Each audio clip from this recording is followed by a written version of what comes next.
The cold blue light of distant stars filtered through the viewport as Commander Jack Reynolds stared out at the vast emptiness of space. His transport ship was minutes away from docking at Sentinel Station, and his stomach twisted with both excitement and dread. "Commander, we're starting final approach procedures," said the pilot over the intercom. "Please prepare for docking." Jack nodded to himself and gathered his few belongings. After 20 years of flying combat missions for the Galactic Alliance, he traveled light. One duffel bag contained everything he owned: some clothes, a few paper books, and a small metal box with photos of friends who hadn't made it back from battle. The transport shuddered as it connected with Sentinel Station's docking bay. Jack felt the familiar sensation of artificial gravity adjusting as the airlock sealed. When the doors finally opened, he stepped onto the station that would be his new home. Sentinel Station had once been the pride of the Alliance fleet. Now it looked tired and worn, much like the war itself. The hallways that should have bustled with activity were nearly empty. The few crew members he passed walked with slumped shoulders and tired eyes. A young officer approached, her uniform crisp despite the general atmosphere of defeat. "Commander Reynolds, I'm Lieutenant Pike. Admiral Grant asked me to escort you to the briefing room." Jack followed her through the maze of corridors. "How bad is it out here, Lieutenant?" "The reports don't tell the whole story." Pike's steps faltered briefly. "We lost 2 more squadrons last month. The Dominion ships, they're faster, more advanced. Our pilots fight well, but..." She didn't need to finish. Jack had heard this story too many times. The briefing room was small and packed with officers when they arrived. At the head of the table sat Admiral Grant, a stern woman with gray hair and eyes that had seen too much war. "Reynolds," she said, not bothering to stand. "Welcome to the last stand of the Alliance." The room fell silent. Jack placed his bag on the floor and straightened to his full height. "With respect, Admiral, if I thought this was our last stand, I wouldn't have accepted the assignment." A few quiet chuckles broke the tension. Grant's expression didn't change, but something sparked in her eyes. Perhaps a glimmer of hope. "You've been sent here because your methods get results," she said. "Unorthodox, dangerous, and completely against protocol, but results nonetheless. I need that now more than ever." Jack nodded. "When do I meet my squadron?" "Tomorrow," Grant replied. "Tonight, you need to understand what we're facing." She activated the holographic display in the center of the table.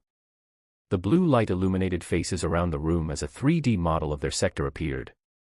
"The Dominion has established bases here, here, and here," she said, pointing to 3 locations surrounding Sentinel Station. "Intelligence suggests they're planning something big, a final push that could break through to the core human worlds. Their ships are faster, their weapons more powerful, and their targeting systems are beyond anything we've developed," added a tall, thin man at the end of the table. "I'm Colonel West, head of strategic operations. The simple truth is, Commander, we're outmatched." Jack studied the hologram carefully. "Maybe in technology," he admitted. "But there's one thing the Dominion has never understood about humans." "And what's that?" asked Grant. "We're stubborn. We break rules. We do things that make no logical sense." Jack pointed to the display. "The Dominion relies on perfect logic and predictable patterns. That's their weakness." West scoffed. "We've lost 1,000 pilots trying to outmaneuver Dominion targeting systems. They predict every move." "Because we've been flying like we're supposed to," Jack countered. "By the book, by the laws of physics and optimal flight patterns." He looked around the room, meeting each pair of eyes. "What if we stopped doing that?" The room erupted in argument, exactly as Jack expected. After letting it continue for a minute, Admiral Grant raised her hand for silence. "That's why he's here," she said simply, "because nothing else is working." The meeting ended shortly after, with Jack assigned quarters and told to report to Hangar Bay 3 the following morning. As he walked with Lieutenant Pike to his room, he could feel the weight of expectation on his shoulders. "Is it true?" Pike asked suddenly. "The stories about how you took down a Dominion destroyer with just 3 fighters at the Battle of Orion's Belt?" Jack smiled slightly. 4 fighters, and we got lucky." "That's not what the reports say. They say you flew a pattern that shouldn't have been possible. That you broke formation and did something no pilot training program would ever teach." They stopped outside his quarters. Jack considered her words carefully before answering. Lieutenant, do you know why humans still pilot fighters when AI could do it more efficiently? She shook her head. Because sometimes the winning move isn't the logical one.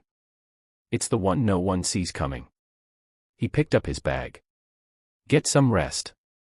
Tomorrow we start changing how this war is fought. Morning came too quickly. Jack made his way to Hangar Bay 3 after a night of studying battle reports and Dominion ship specifications. What he found was a squadron in name only, 12 pilots with good records but broken spirits. They stood at attention when he entered. A mix of veterans and young recruits. Jack walked slowly down the line, looking each one in the eye.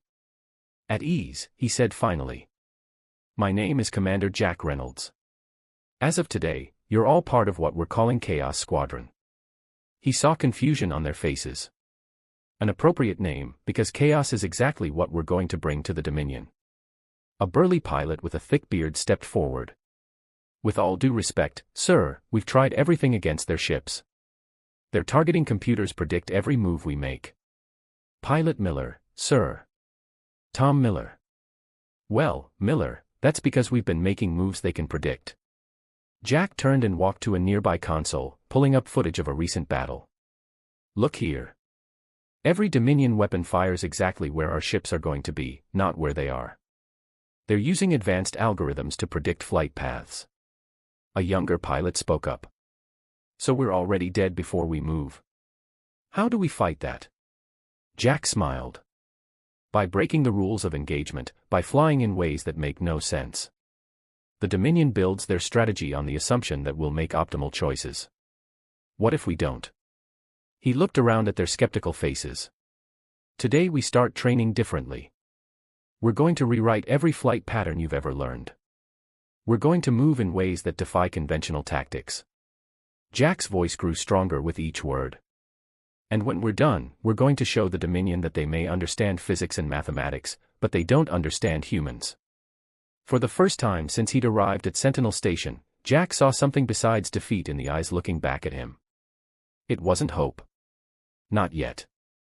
But it was a start. Again. Jack shouted as the simulation ended. The pilots of Chaos Squadron groaned, sweat dripping from their foreheads despite the cool air of the training room. 2 weeks had passed since Jack's arrival at Sentinel Station. For 14 straight days, he had pushed his squadron harder than any of them thought possible. The simulator pods hummed as they reset for another run. Sir, said Miller, wiping his face with a towel, we've been at this for 6 hours, the same simulation over and over. What exactly are we trying to accomplish? Jack walked to the center of the room where a holographic display showed the results of their last run, 12 ships against a simulated Dominion patrol. And once again, half the squadron had been destroyed. What do you see? Jack asked, pointing to the flight paths of their vessels compared to the enemy's. The pilots gathered around, tired and frustrated. A young woman named Alex Reed spoke up first. They're still predicting us, even when we try random maneuvers. Exactly, Jack nodded. But look closer at the targeting data. He zoomed in on one of the simulated Dominion vessels. Oh, see that? There's a pattern to how their weapons track. Reed leaned in. They're not firing at where we are or even where we're going to be. They're firing at where we should be if we were flying optimal paths. Jack smiled. For the first time, someone else was seeing what he had noticed for years. Their entire combat system is built on the assumption that we'll fly in ways that make mathematical sense. That we'll follow the laws of physics and the rules of proper space combat. He switched the display to show footage from real battles. I've been studying these encounters for months. The Dominion doesn't just have better technology. They have a fundamental philosophy. Their entire society values order, efficiency, perfection. It extends to how they fight. Miller scratched his beard. So what? We can't outrun physics. No, Jack agreed. But we can use physics in ways they don't expect. He pulled up a new simulation. Look at this. When a Dominion targeting system locks onto a ship, it creates a prediction cone. All possible efficient paths the target might take. The display showed a cone-shaped projection extending from a human fighter. But what if we deliberately fly outside that cone? Jack continued. What if we do something so seemingly stupid, so inefficient, that their system doesn't even consider it a possibility? The room fell silent as his words sank in. You want us to fly badly on purpose? Reed asked incredulously. I want you to fly human, Jack corrected. Unpredictable, inefficient when needed, making choices based on instinct rather than calculation. He switched off the display. That's enough for today. Rest up. Tomorrow we try something new. Later that night, Jack sat alone in his quarters, reviewing battle footage for the 100th time. A knock at his door interrupted his concentration. Enter, he called. Lieutenant Pike stepped in carrying a data pad. Commander, Admiral Grant asked me to deliver the latest intelligence reports. Jack gestured to an empty chair. Any news worth sharing? Pike sat down with a sigh. Nothing good. The Dominion is moving more ships to this sector. At their current pace, they could launch a major offensive within 2 weeks. Jack took the data pad and scrolled through the information. We are not ready, he muttered. Sir. Pike hesitated. There are rumors about what you're doing with Chaos Squadron. Some of the other officers think you're wasting time on impossible theories. Jack looked up from the pad. And what do you think, Lieutenant? I think. She paused, choosing her words carefully. I think we need something impossible right now. Jack smiled slightly. Then maybe you can help me with something. He turned his screen toward her. I've been trying to get access to the engine control systems for our fighters. The safety protocols are too restrictive for what I have in mind. Pike's eyes widened. You want to modify the engines? That would require authorization from engineering. From Dr. Marcus himself. Then introduce me to Dr. Marcus. The following morning, Jack stood in the main engineering bay with a small, nervous-looking man who didn't seem pleased to see him. Absolutely not, Dr. Marcus said, pushing his glasses up his nose. The safety protocols exist for a reason, Commander. Remove them, and your pilots could tear their ships apart with a wrong move. Jack leaned against a workbench. What if I told you those safety measures are exactly what the Dominion is counting on? Their entire combat strategy assumes we won't do certain things because they're too dangerous or inefficient. Marcus shook his head. Physics doesn't care about combat strategy. Stress a hole beyond its tolerances, and it breaks. Simple as that. I'm not suggesting we ignore physics, Jack replied. I'm suggesting we use it differently. Your engines are capable of more than the safety protocols allow. Yes, but, Dr. Marcus began. Jack interrupted. In 3 days, I need to take my squadron out for a real test against a Dominion patrol. Before that happens, I need to know exactly what these ships can really do. Marcus stared at him for a long moment. You're serious about this? Dead serious. We're losing this war because we're playing by rules the Dominion wrote. It's time to change the game. The engineer sighed deeply. I can give you limited access, enough to push the engines 15% beyond current restrictions. Any more than that, and I can't guarantee the structural integrity of your fighters. Jack grinned. That's all I need. A 15% advantage they won't see coming. 2 days later, Chaos Squadron gathered in the hangar bay. Their fighters had been modified according to Jack's specifications, with Dr. Marcus personally overseeing the work despite his continued objections. Listen up, Jack addressed his pilots. Today we run a real combat drill. The modifications to your engines will allow maneuvers that should be impossible according to standard flight protocols. Should be impossible, Miller repeated nervously. The key word is should, Jack replied with a smile. Your ships can now perform tight turns at speeds that would normally trigger automatic slowdown. You can briefly cut power during acceleration to create unpredictable momentum shifts. And most importantly, he paused for effect, you can now discharge your weapons during thrust vector changes. Reed raised an eyebrow. Why would we want to do that? It throws off targeting. Exactly, Jack nodded. It throws off our targeting, which means it will throw off theirs too. The energy discharge creates a brief field distortion that their systems can't account for.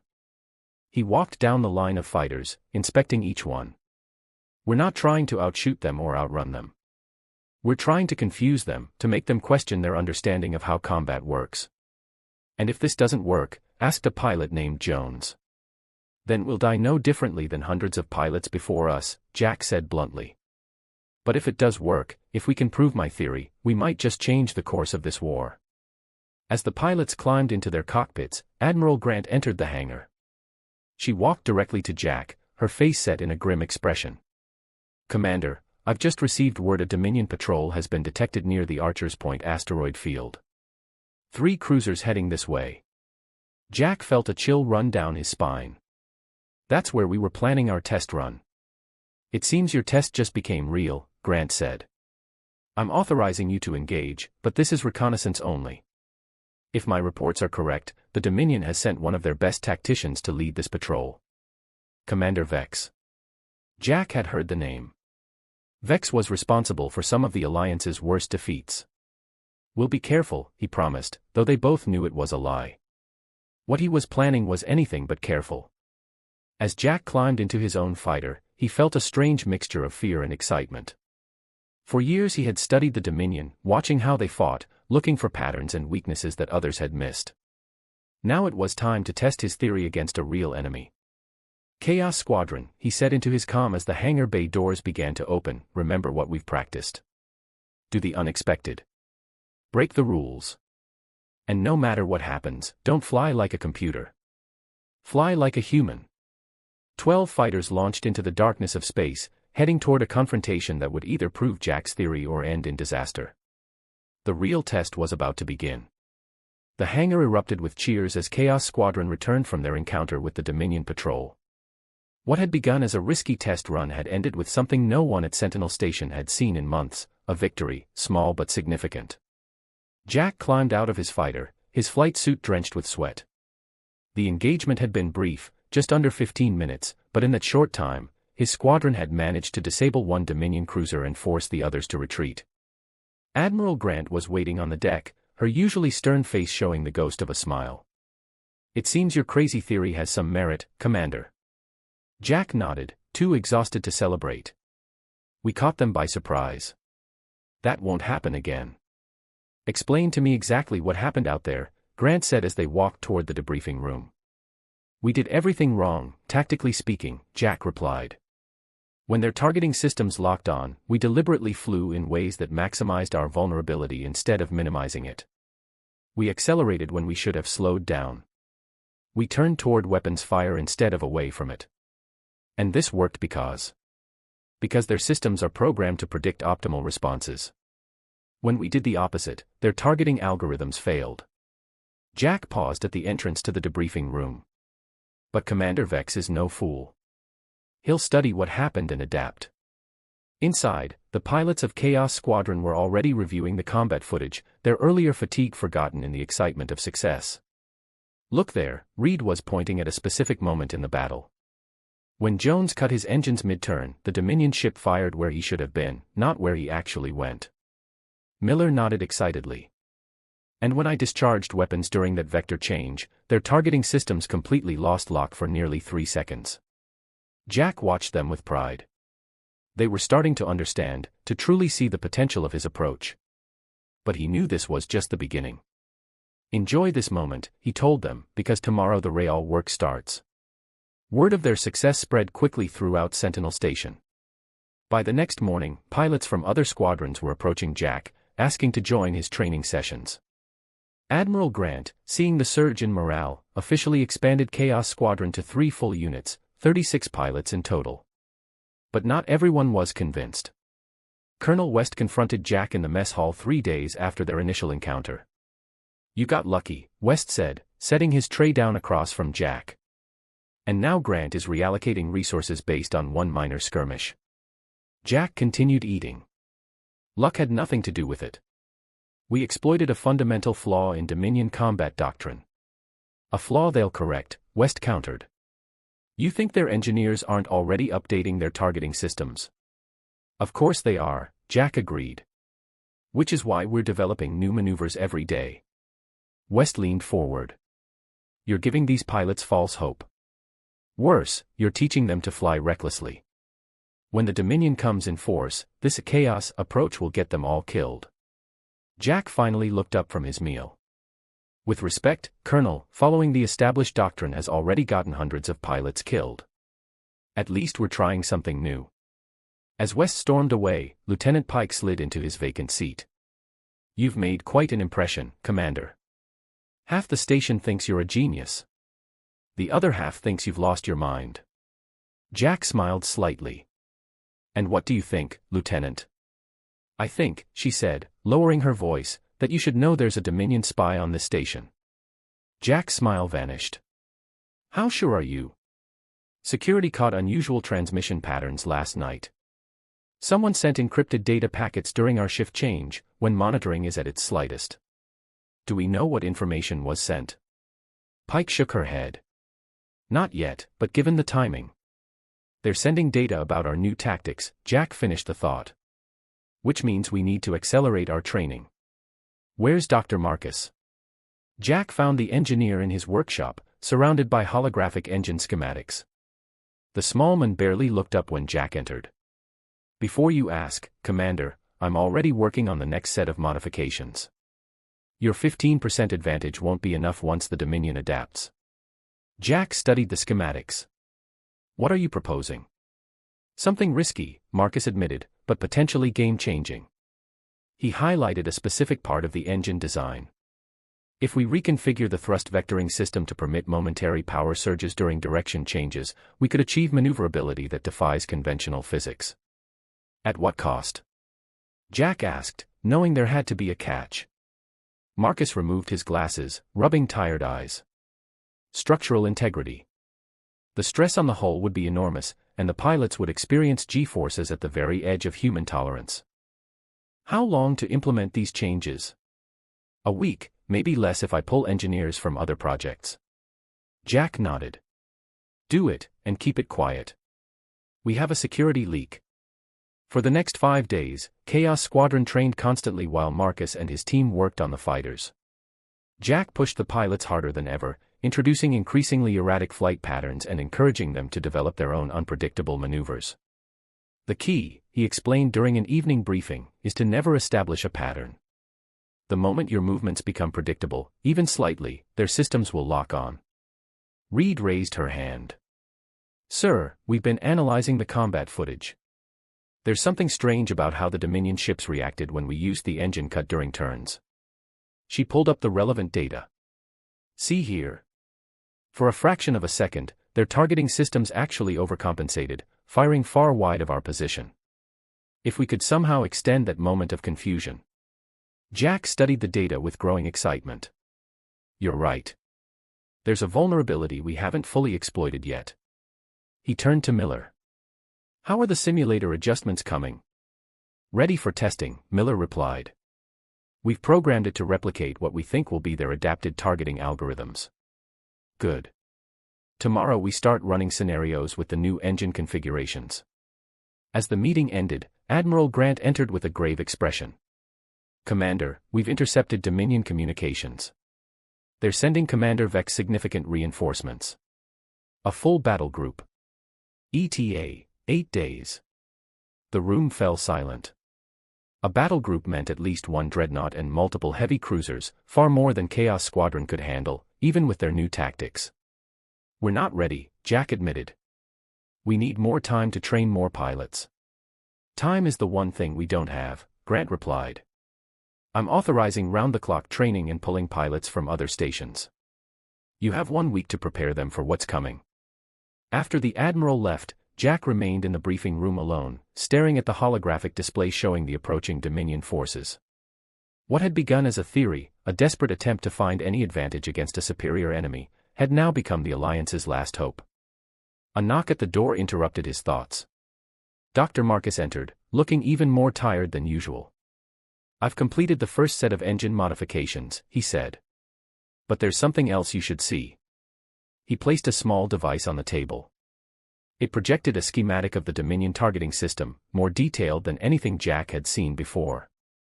Where did you get this? Jack asked, amazed. Lieutenant Pike found it hidden in the station's database.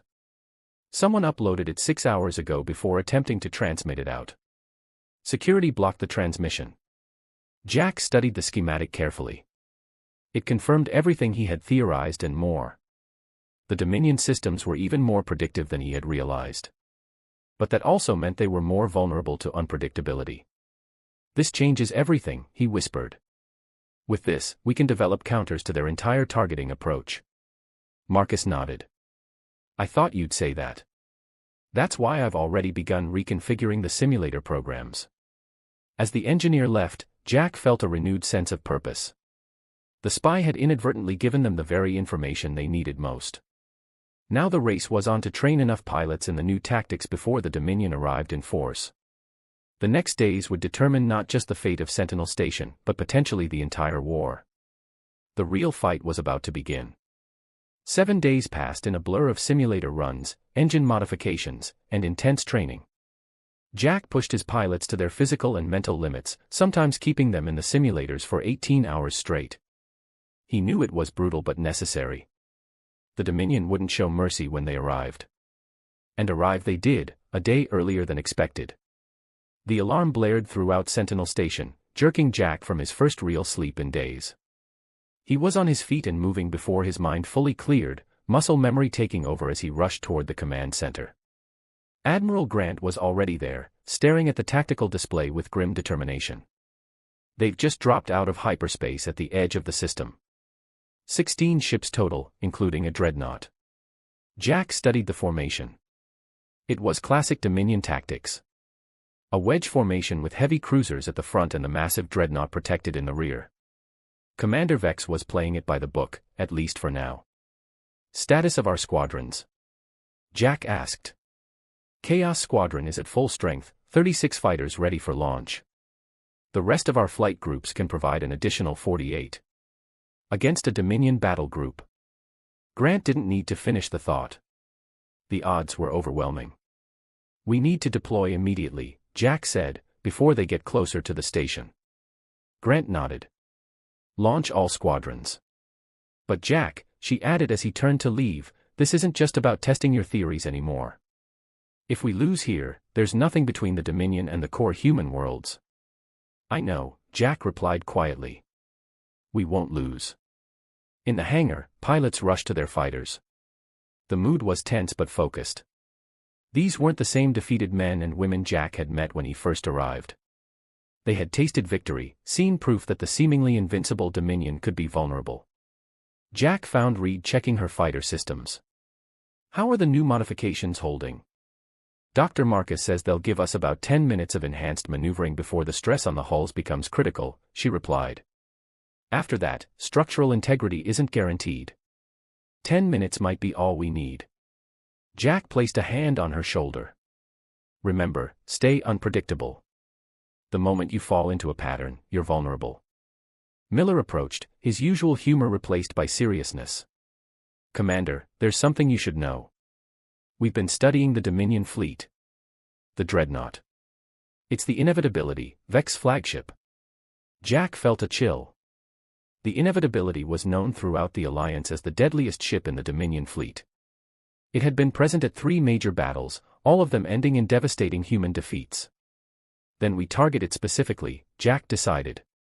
If we can damage or destroy their flagship, it might break their will to fight. As his pilots climbed into their cockpits, Jack took a moment to broadcast to all squadrons. This is Commander Reynolds. Today we face the largest Dominion force ever encountered in this sector. They outnumber us, outgun us, and believe their victory is inevitable. He paused, letting his words sink in. They're wrong. Because today we're not fighting their way. We're fighting our way, the human way. Unpredictable, adaptive, and completely illogical by their standards. He could almost feel the determination building across the Chaos Squadron will lead the attack. Remember your training. Do the unexpected.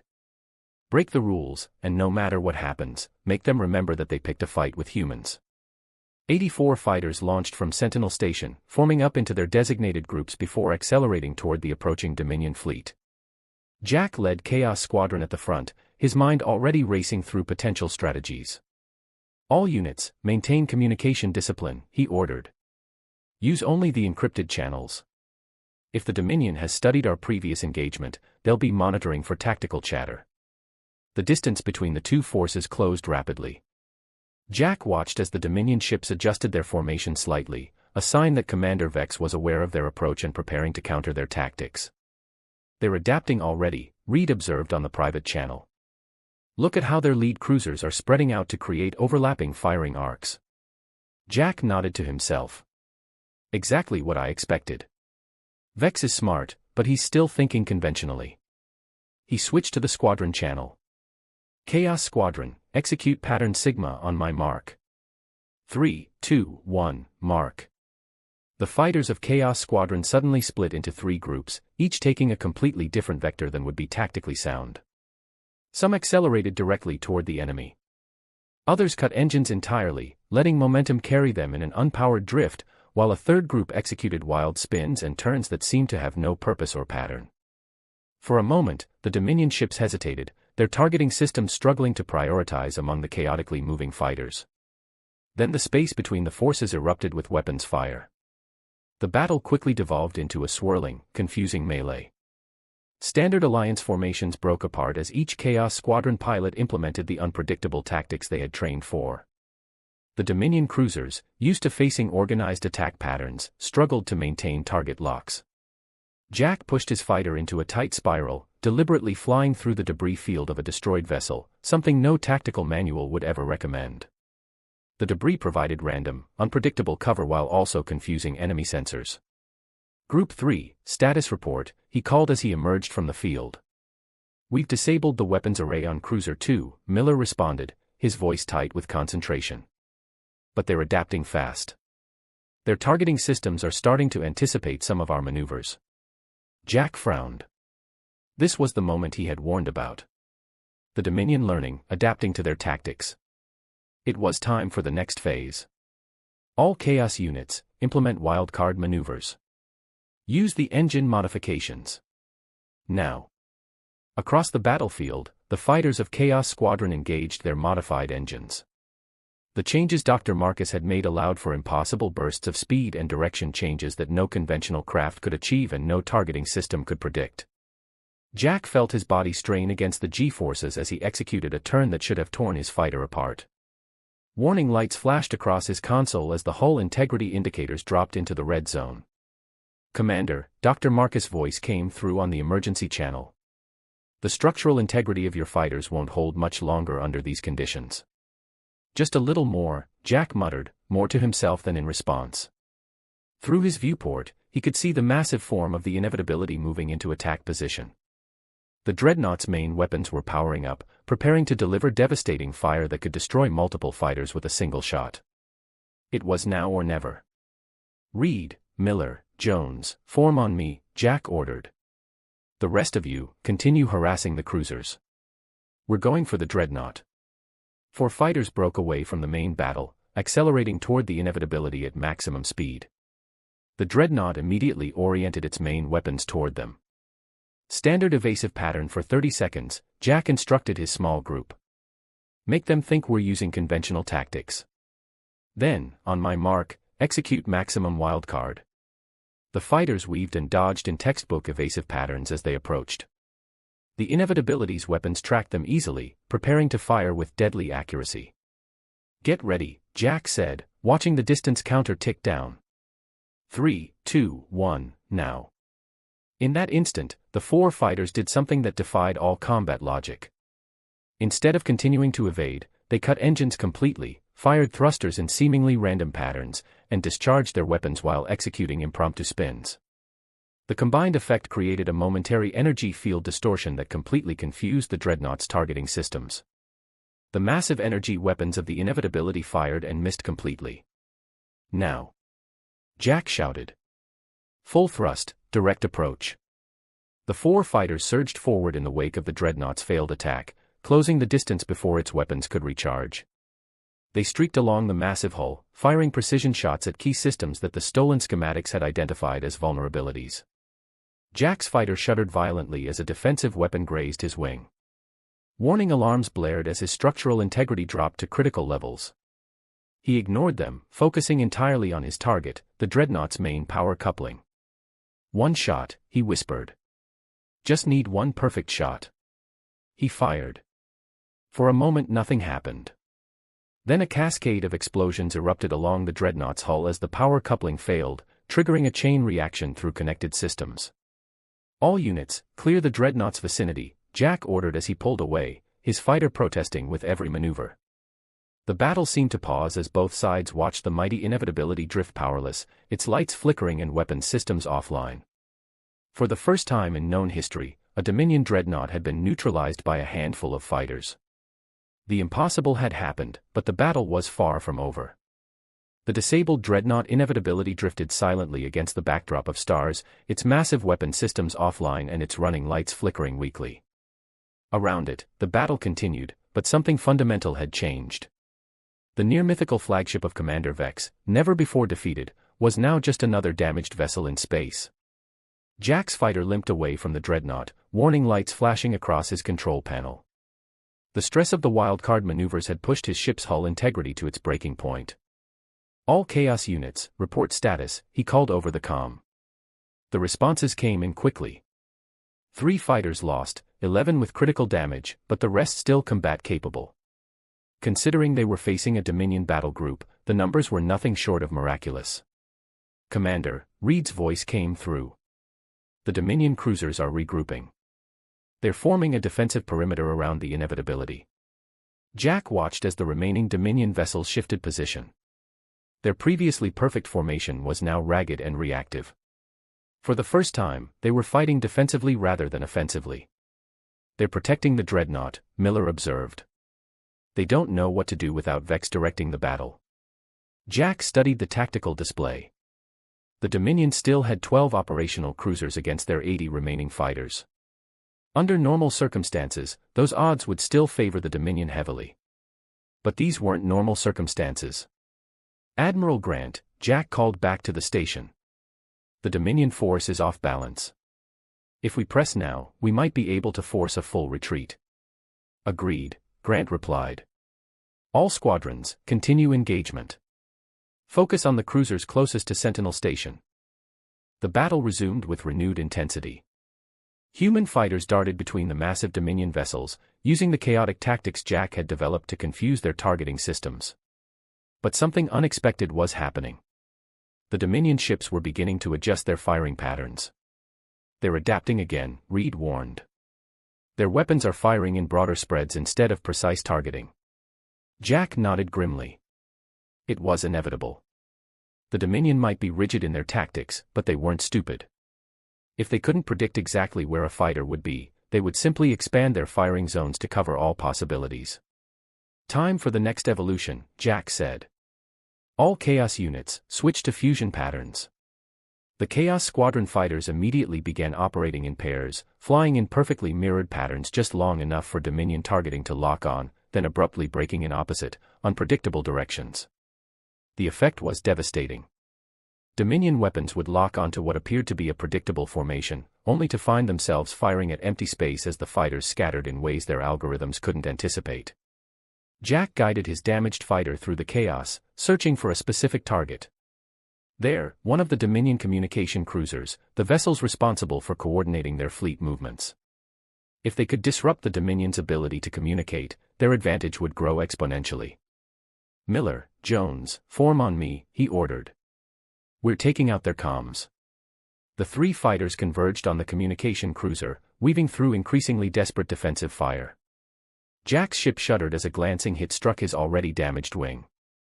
Structural integrity at 18%, his computer warned. "Hull breach imminent." "Just a little longer," Jack muttered, pushing the fighter beyond its design limits. They reached the cruiser, unleashing a barrage of weapons fire at its communication array. The delicate equipment exploded in a shower of debris and energy discharges. Immediately, the coordination between Dominion vessels became noticeably more erratic. "What's happening on the inevitability?" Jack asked as they pulled away from the crippled cruiser. "Energy readings are fluctuating," Reed replied. "They're trying to restore power to their main systems, but it looks like the damage we inflicted is cascading through their network." Jack smiled grimly.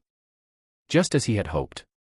The Dominion's obsession with efficiency had led them to create integrated systems that were vulnerable to chain reactions when key components failed. "Admiral Grant," Jack called. "The Dominion fleet is in disarray. We've disabled their primary communications and the inevitability is still offline. This is our chance to force a full retreat." "Understood, Commander," Grant replied. "All squadrons, press the attack. Target their engines and navigation systems. Don't give them time to regroup." The battle intensified as the human fighters, emboldened by their success, launched coordinated attacks against the Dominion cruisers.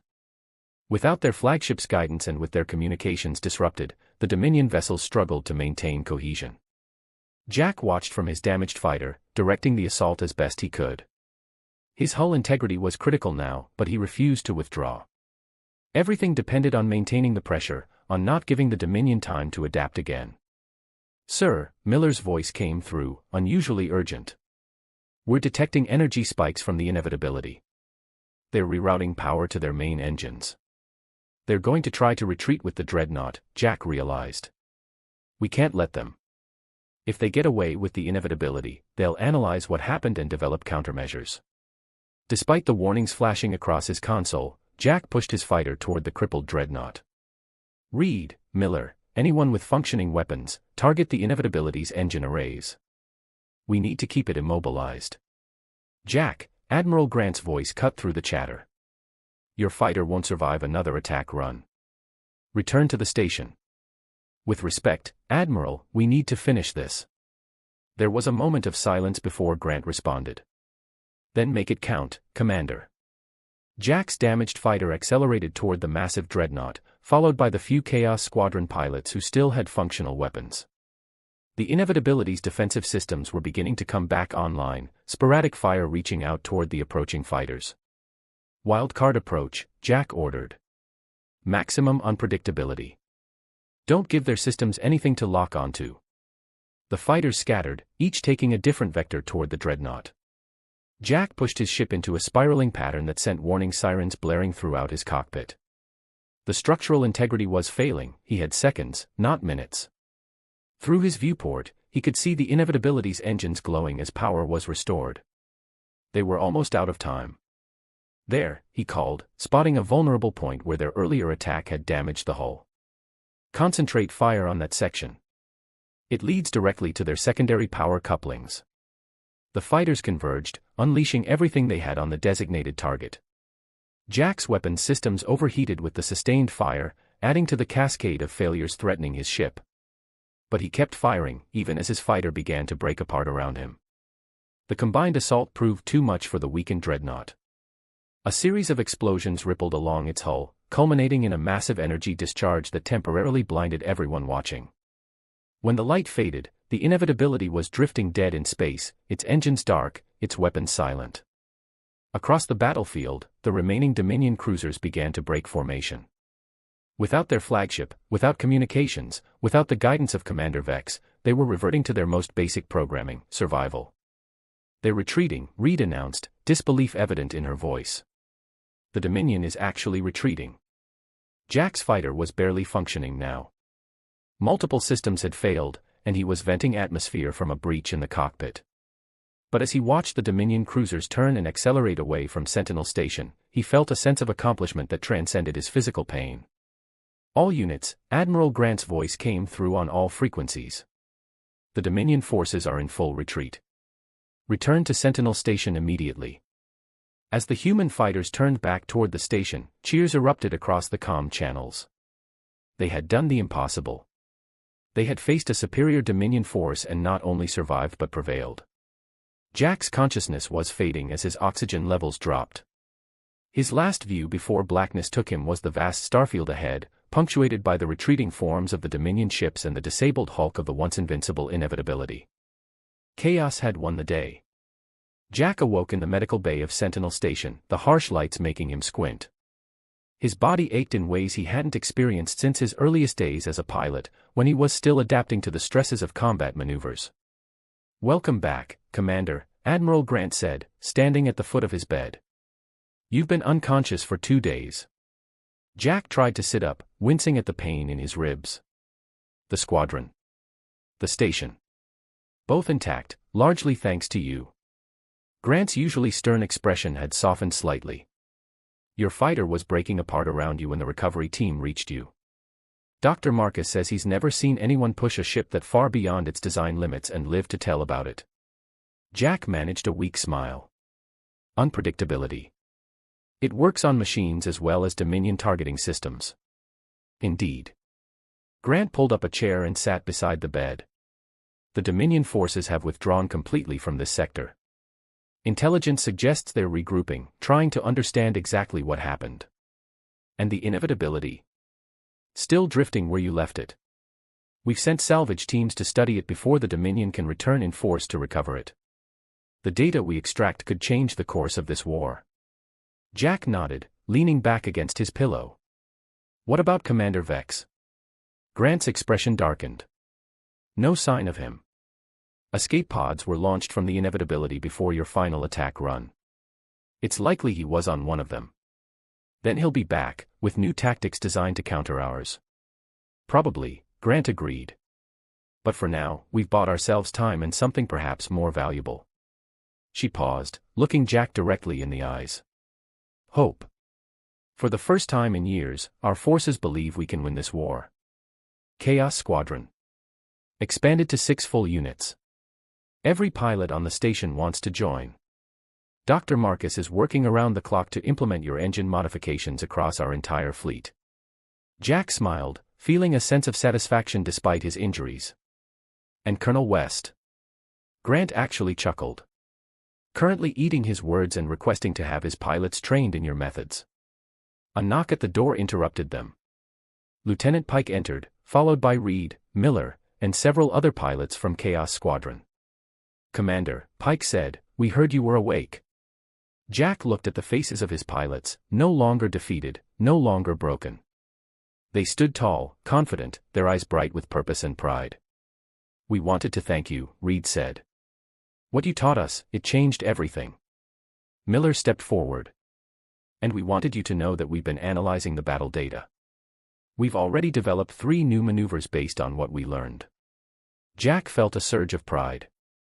They weren't just following his lead anymore, they were innovating, creating, thinking for themselves.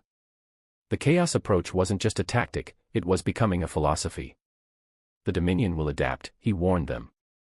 They always do. And so will we, Reed replied confidently. That's what humans do best. Admiral Grant stood. Rest, Commander. You've earned it. But not for too long. The Alliance is already sending representatives to learn about your methods. What began here could transform our entire approach to this war. As they filed out, Jack closed his eyes, feeling a mixture of exhaustion and determination. He knew the war was far from over. The Dominion would return, stronger and more prepared. Commander Vex would have studied their tactics, developed countermeasures. But for the first time since the war began, Jack believed they had a real chance. Not because they had better technology or more ships, but because they had embraced what made them human, their unpredictability, their creativity, their willingness to break rules and defy expectations. The cold logic of the Dominion had met the chaotic brilliance of humanity, and chaos had prevailed. For now, at least, that was enough.